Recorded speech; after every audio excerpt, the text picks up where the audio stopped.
Hello, you shiny Toados, TNT the Wolf here. Welcome to Explaining D&D, my longest lasting and somehow most popular series on the channel.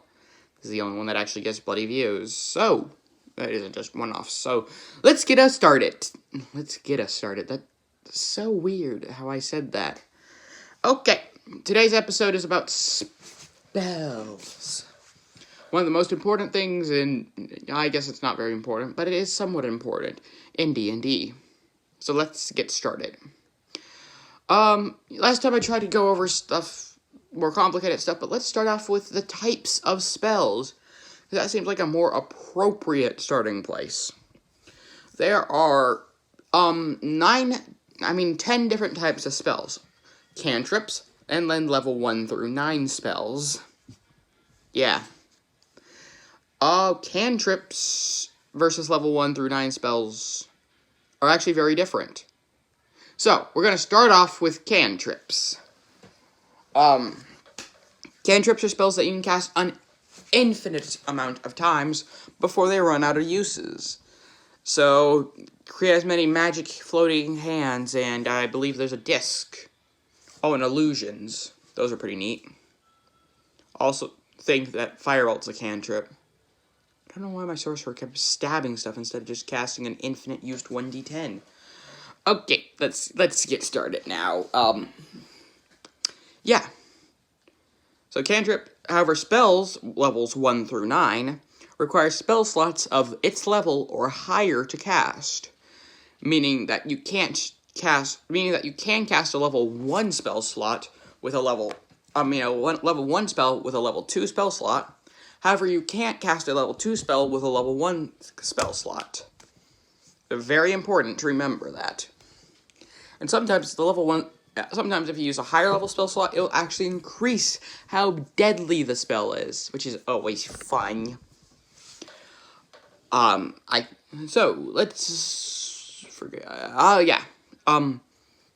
list off all the classes that can cast spells. Each of them has their own unique and not purely unique. Sometimes they do overlap with spells. However, you can't use wizard spells on a warlock or, druid spells on a ranger.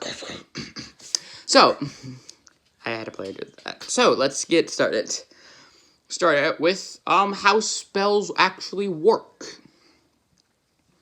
First up you have the requirements for a spell.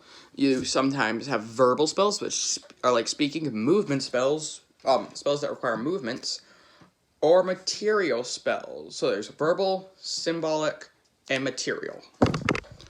Material spells are typically more powerful. Sometimes they use the item, sometimes they don't. It all depends, and sometimes that item can be replaced if you have the proper item to replace it. There's like a certain item that allows you to just always have that. Material pouch, I believe, is what it's called. Not certain.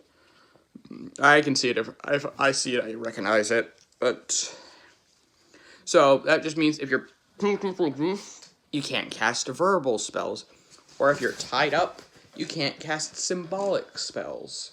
And sometimes spells require multiple different types of these resources, such as sometimes you'll have to place down your rubber band and also, do this or whatever.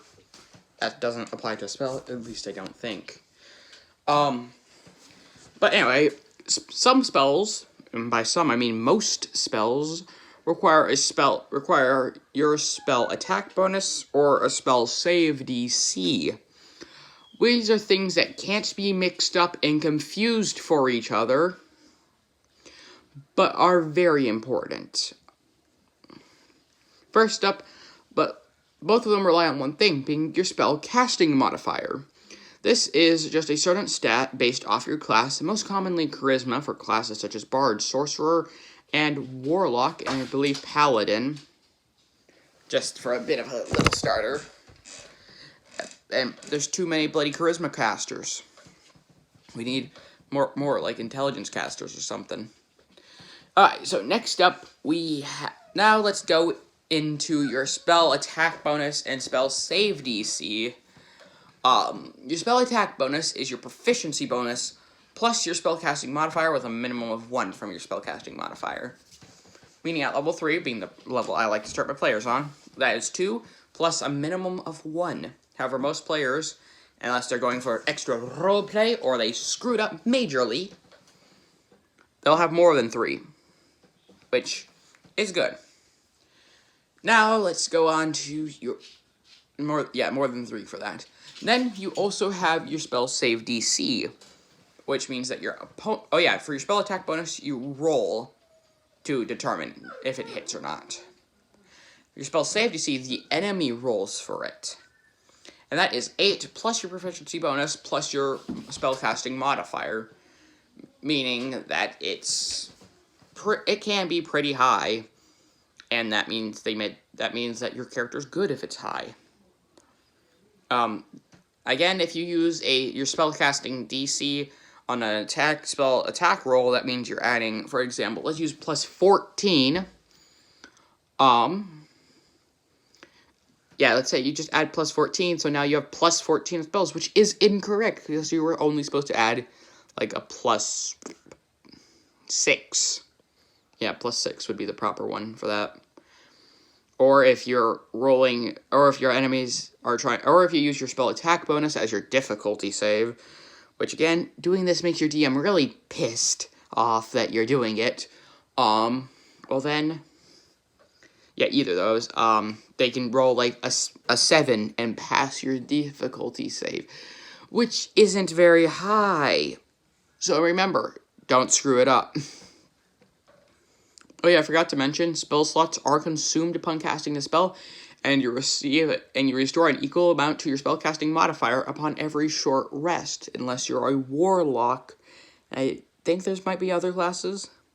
However, that's just other classes. Well, you restore all spell slots and all your hit dice on long rest. But anyway, that's going to wrap up this video. If you enjoyed, please like and subscribe. It helps the channel out a ton. And I hope to see y'all next time. Later, mates!